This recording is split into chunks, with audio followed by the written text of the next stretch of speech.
Dito kami sa ano, Pispan. Harvest kami ng tilapia. Ay mga para may pangulam kami mamayang hapunan. Ayun mga lods. Ayun yung ano, tubig. Malaki-laki yung tubig dyan. Dami yung ano daw, tilapia.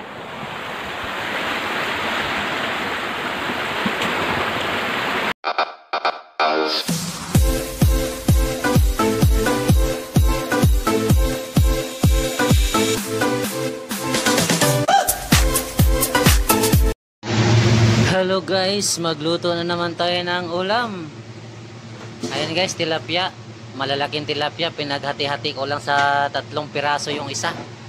Gawin nating sinigang sa miso. So ayan guys, yung miso natin, luya, bawang, sibuyas, kamatis. At mayroon tayong sili tanlad. So ayan guys, naglalagay tayo ng konting mantika lang, panggisa, bawang.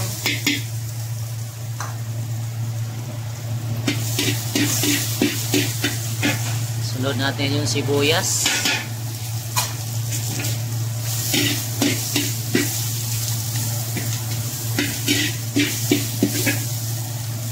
Kamatis.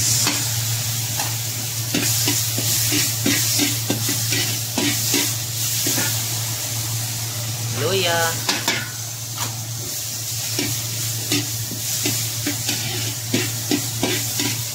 Ulam natin mga idol dito sa bukid. Tilapia galing Pispan. So yun guys, ang lalaki. Ang ganda ng ano, harvest galing Pispan pa mga idol. Lutuin natin. So yung ating miso.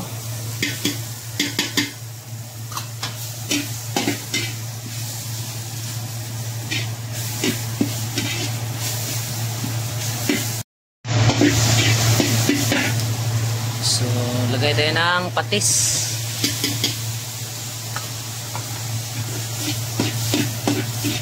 Then, tubig.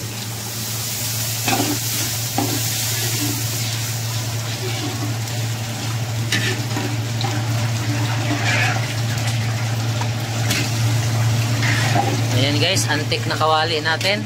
Pamana pa ng mga kalulahan. So yan lang yung sabaw natin. Guys, maglagay tayo ng asin. Maglagay tayo ng tanlad.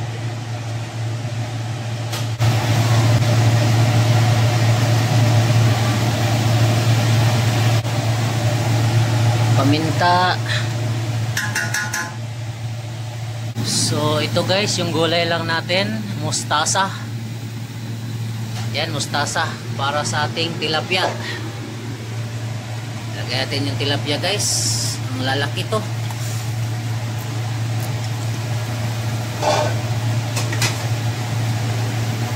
Ayan guys, dinamihan ko na ng sabaw. Mahilig tayo sa sabaw. Isang pamilya tayo mahilig sa sabaw.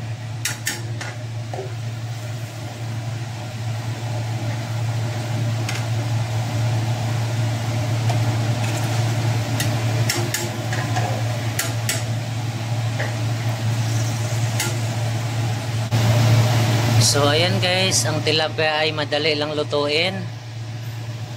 So maglalagay na tayo ng calamansi juice pangtanggal ng lansa. Ito na yung ating ano guys, pangpaasim. Ayan.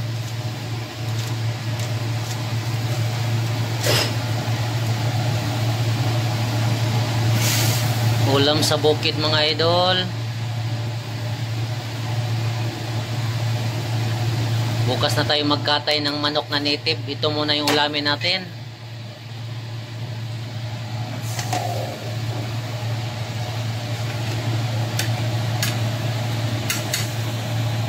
Ilagay ko na yung gulay guys. Yan, mustasa. Dahil madali lang lutuin ang ating tilapia. Siyempre, tanggalan natin ang bula.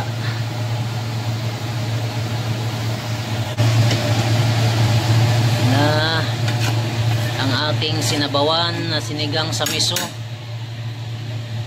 Tikman na natin guys.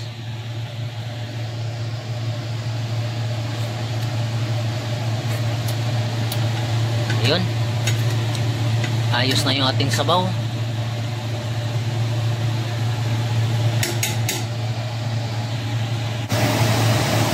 Guys, patayin na natin yung apoy. Kain na tayo. Ayan mga idol, sandukin na natin.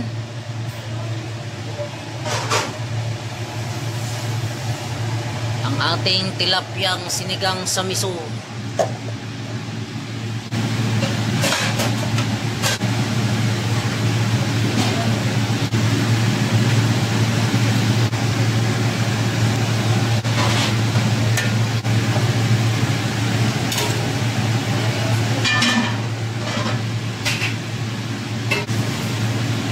Kain na kayo. Guys, kain tayo mga idol. Tara, let's go. Bye bye. Salamat.